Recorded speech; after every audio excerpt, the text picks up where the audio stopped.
Hello guys, welcome on my channel and welcome back if you are one of my followers.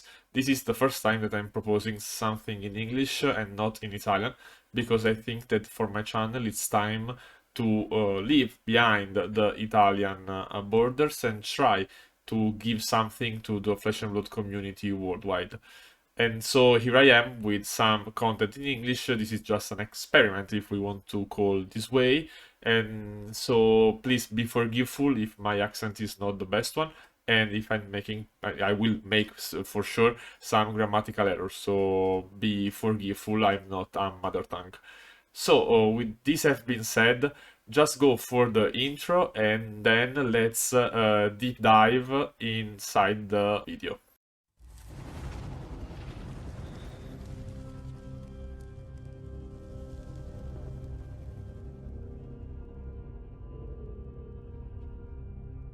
Here we go guys, today I want to talk about the 3 heroes of ISIS, because we got finally the full spoiler release, and so we have a full idea, and I have a full idea of what the 3 heroes will look like, and so I want to share with you my thoughts, just to make a creative and constructive conversation, and how these heroes can face the meta that we have right now. So how they can face Syndra, Florian, Azalea, and so on. But before to go inside which one is the best for the competitive level in the classic constructed format, we have to make some talks about each hero and what is the strength and the weaknesses of these heroes. So let's start with Gravy Bones. The main problem of Gravy Bones is that he is a new class. So we don't have so many cards for making different strategies. Even if we have, I think, enough cards to have 2 different builds. The aggro builds that try to go wide, we have difference for attack 0 cost. We have many allies with low health and attacks with go again, or attacks that cost 0 or 1. And probably we can build on this, try to give go again on the allies to make 2, 2, 4, 4, for example. And then we have a more defensive build with heroes that have high health, 5, 7, and 1 big attack, for example the 11th one on the card on the screen, or give us the defensive power like the other hero on the screen.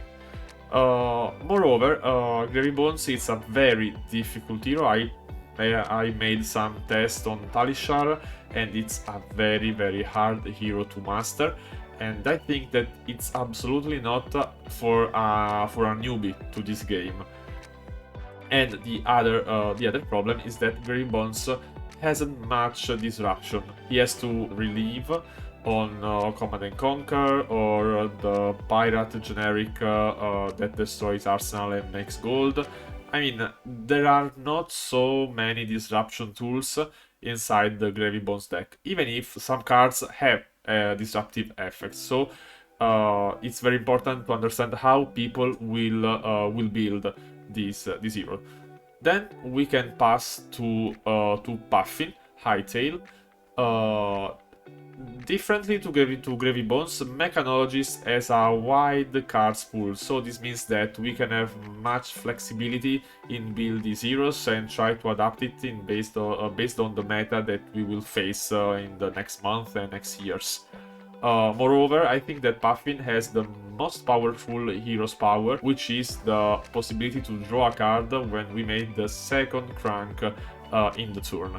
And this can give us the access to great turns. I think about System Reset with Cerebellum and the Cogs, but I think that there is much more to explore. And then we have Polycranka. The card, it's very powerful. It's like an ace that we can use when maybe we break one end, or we need to make the second crank and we are not able to with the cards that we have.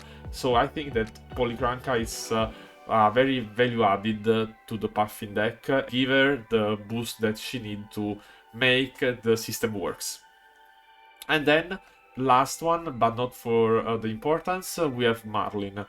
For Marlin, I want to focus on the Hammerhead build, because the Death Dealer one, it's very powerful. Obviously, it's, I think, more powerful than the Hammerhead, but actually Azalea is very close to be a living legend hero, and so I want to focus on the signature weapon of Marlin and understand how she can use effectively this weapon. So, first of all, for the Ranger 2, we have a wide cards pool, and so we can have much flexibility. We have different heroes that have different effects, but we have one big things for Marlin, that is the disruption that she can bring with her harpoons. The harpoons, I think, they are very powerful and very useful because they works very well with the hammerhead, getting +4, and because they have harpoon in their name, they got overpower. So this can be a very great tool for the Florian matchup, for example, or for the Guardian matchup. Every harpoon has a disruptive effects. So if we just hit with the harpoon, it's not so very powerful because the opponent can choose the card, and so I think that there is no the discard effects. But if we use the hammerhead to give overpower and to give the +4, then if the harpoon hits the hero, we can look at the hand and choose the card. We can get the information about the turn that our opponent will present to us. This is the very power of Marlin, so the power to get the information. She got some good defensive tools. I think about the new block that permit us to banish a arrow from our hand and put on the arsenal, giving it the +3. But I think even for the reload effects about the defense reaction, right now I forgot the name. So we can reload our hero and then we can just prevent 4 damage because this is a defense reaction. And last thing about Marlin is that we can have both a wide and tall builds, probably, because for the hammerhead we prefer a tall build. So we have 1 harpoon, we make pump, hammerhead, and then 13 overpower, 15 overpower. We have 3 of a kind that probably can get even above these numbers. And then we have the basic bows that allows us to tap, reload, and we have some cards that permit us to untap the bow. So probably we can have arrow, then untap the bow, then reload again, attack, and so probably there are some wide builds that we can explore. So, with this have been said, it's time to tell you what is my consideration about these 3 heroes and how they can fit inside the actual meta. But before, just 2 words about the meta. We have 3 main heroes, which are Syndra, Florian, and Azalea. And then they are 3 different playstyles, because Syndra is very aggro, Florian it's defensive mid-range, and Azalea it's very aggro too. So we need something that can face both of the playstyles, so aggro and middle defensive gameplay. And I think that the best heroes to do so is Marlin, the ranger, because we got the overpower keywords for facing guardians and Florian, of course, and then we have this level of disruption to face Syndra and to face Azalea.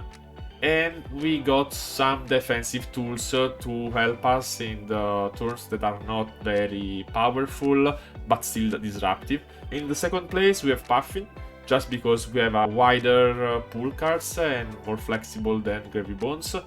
And then, as I think aggro is always a good deck.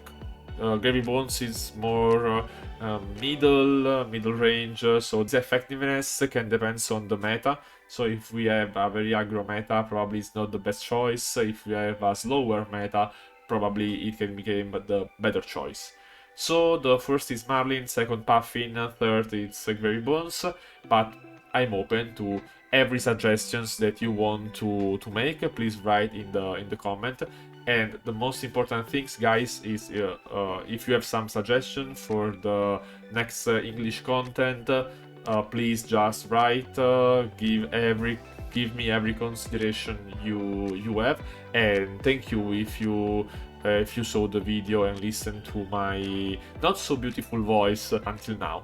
So guys, see you on the next video. Thank you very much, and hope to see you in Bologna next month. Bye bye.